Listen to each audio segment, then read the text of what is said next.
हैदराबाद का इतिहास इतना दिलकश है कि इसे पढ़ते या देखते हुए ऐसा लगता है कि यह कोई अनोखी कहानी है और इसका एक शानदार इतिहास है।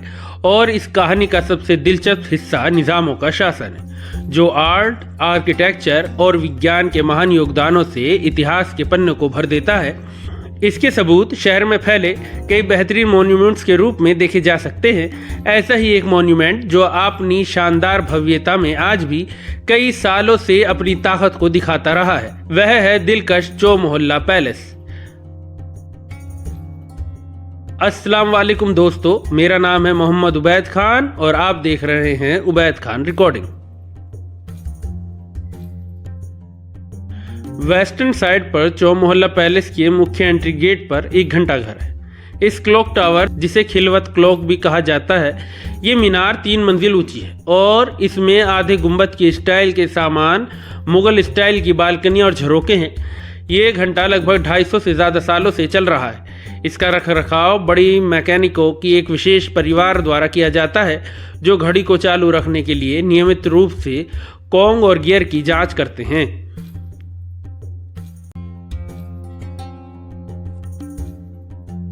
इस पैलेस को घूमने की जो टिकट है वो है 100 रुपीज़, और आप कैमरे से इसकी फ़ोटोग्राफी करना चाहते हैं तो उसके 50 रुपये अलग देने पड़ेंगे। इसे अंदर से अच्छी तरीके से मेंटेन किया गया है। एक सेक्शन बहुत अच्छी तरीके से मेंटेन गया है और एक सेक्शन जो शायद वो निगलेक्ट है, हमने उसे इतनी तरीके से नहीं देखी। बाहर से जब हम इसे देखते हैं, आप इसे देखें तो बहुत ही खूबसूरत दीवारों पर काम किया गया है, सफ़ेद और ब्राउन कलर से। इसके ऊंचे ऊंचे दर इसकी शान और शौकत उस दौर की बयान कर। आइए चलते अंदर की तरफ।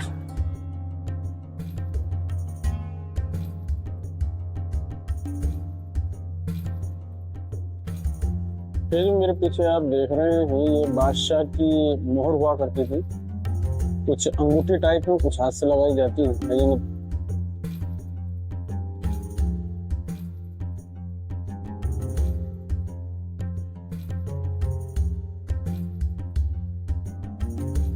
खिलावत मुबारक शायद चौ मोहल्ला पैलेस का सबसे खास स्ट्रक्चर है। इसको 7वें निज़ाम महामहिम मीर उस्मान अली खान ने अगस्त 1912 के आखिर में बनवाया था और जनवरी 1916 में उन्होंने ही इसका उद्घाटन किया था।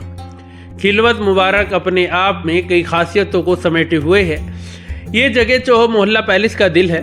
हैदराबाद के लोग इसे बहुत इज्जत देते हैं क्योंकि ये आसफ जाही ख़ानदान की गद्दी थी। यह स्ट्रक्चर मुगल, कुतुबशाही, ईरानी और तुर्की प्रभावों, आर्किटेक्चर, चमक और डेडिकेटेड लेबर के एक खूबसूरत मिक्सचर के तौर पर कारीगरी का एक खूबसूरत नमूना है। जबकि मेन डबल ऊंचाई वाला दरबार हॉल तुर्की ईरानी शैली से बनाया गया था। बरामदे के पिलर कुतुबशाही युग की याद दिलाते हैं। इस बड़े से दरबार हॉल के बीच में एक संगमरमर का सिंहासन, तख्ते निशान है। बड़े खंबे वाले इस दरबार हॉल में एक तख्त प्योर यानी खालिस संगमरमर का मंच है।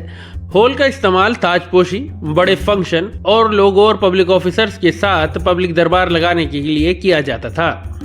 यहीं पर निज़ाम कोर्ट की मेन कार्रवाई हुई थी। आज के दौर में इसके कमरे में कई शानदार बेल्जियम के झूमर लगे हुए हैं। इस शाही हॉल की खोई हुई शान शौकत को फिर से बनाने के लिए हाल ही में बेल्जियम क्रिस्टल के 19 शानदार झूमर फिर से इसमें लगाए गए हैं।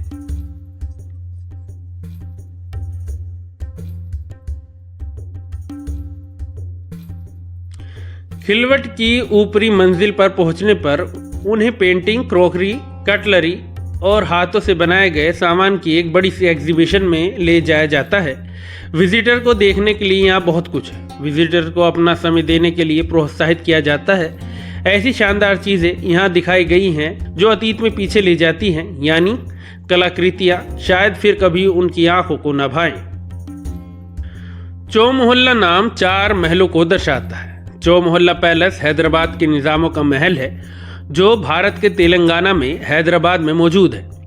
ये आसफ जाही ख़ानदान, जिसने 1720 से 1948 तक हैदराबाद में हुकूमत की और उनके शासनकाल के दौरान हैदराबाद के निज़ामों का आधिकारिक रहने की जगह थी। आज के दौर में महल को एक म्यूजियम में बदल दिया गया है, लेकिन मालिकाना हक अभी भी परिवार के पास है। महल को कुतुबशाही खानदान और आसफ जाही खानदान के एक पुराने महल की जगह पर 4 मीनार के करीब बनवाया गया था। महल को साल 1750 में निज़ाम सलावत जंग द्वारा बनवाना शुरू किया गया था, लेकिन ये निज़ाम अफजल-उद-दौला बहादुर थे, जिन्होंने महल को साल 1857 और 1869 के बीच पूरा करवाया। उन्होंने 4 महलों को बनवाने का हुक्म दिया, जिस वजह से इसका नाम चो मोहल्ला पैलेस पड़ा, जिसमें चो का मतलब 4 या चार है और महल्ला का मतलब महल यानी 4 महल। असलियत में ये महल उत्तर में लाड बाजार से लेकर दक्षिण में आसम चौक तक 45 एकड़ में फैला हुआ था, लेकिन आज केवल 12 एकड़ ही बचा है। महल अपने स्टाइल और खूबसूरती के लिए यूनिक है। 10 सालों तक इसने कई आर्किटेक्चरल स्टाइल अपनाए। महल में 2 आंगन के साथ साथ विशाल खिलवट यानी दरबार हॉल, फव्वारे और बागीचे हैं।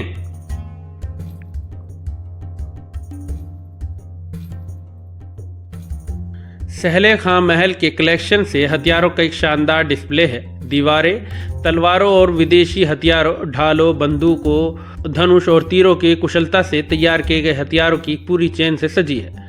मुगल दौर से ही पुरुषों के लिए हथियार रखना रिवाज था और हैदराबाद में यह रिवाज 20वीं सदी तक जारी रहा। निज़ाम और शाही परिवार के अन्य सदस्य सार्वजनिक जगहों पर जाते वक्त कोई हथियार रखते थे, आमतौर पर तलवार या खंजर।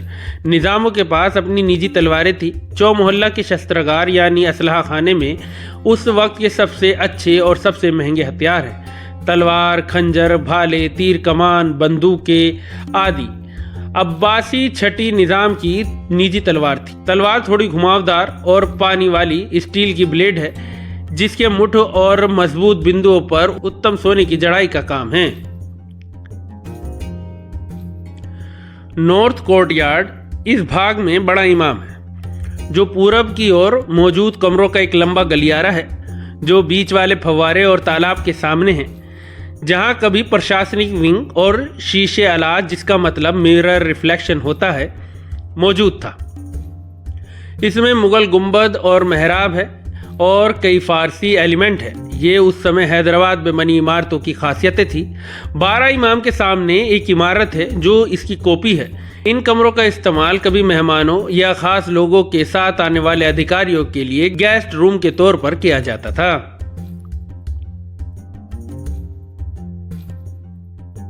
साउथ कोर्टयार्ड ये महल का सबसे पुराना हिस्सा है। इसमें 4 महल, अफजल महल, मेहताब महल, तहनियात महल और आफताब महल शामिल हैं, जिनका आर्किटेक्चरल स्टाइल में एक दूसरे से अलग दिखाई देते हैं।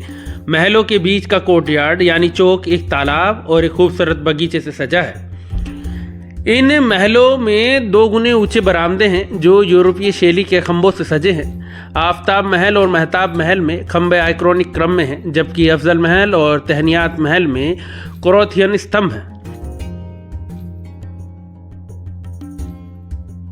आफताब महल दरबार की महिलाओं की रहन सहन की झलक पाने के लिए आफताब महल में आई है।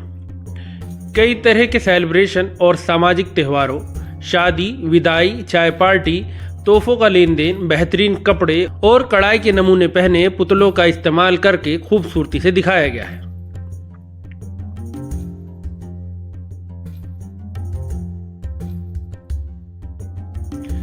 अफजल महल के मुख्य हॉल में पहुंचने पर विजिटर को खुले बरामदे में 2 पहलवानों के लड़ते दिखाने वाले अनूठी संगमरमर की मूर्ति को देखने के लिए आमंत्रित किया जाता है। 5वें निज़ाम के वक्त से इस महल का इस्तेमाल विदेशी सरकारी अफसरों और मेहमानों के इस्तकबाल के लिए ड्राइंग रूम के तौर पर किया जाता था। इसे यूरोपीय स्टाइल से सजाया गया था और आज तक बरकरार है।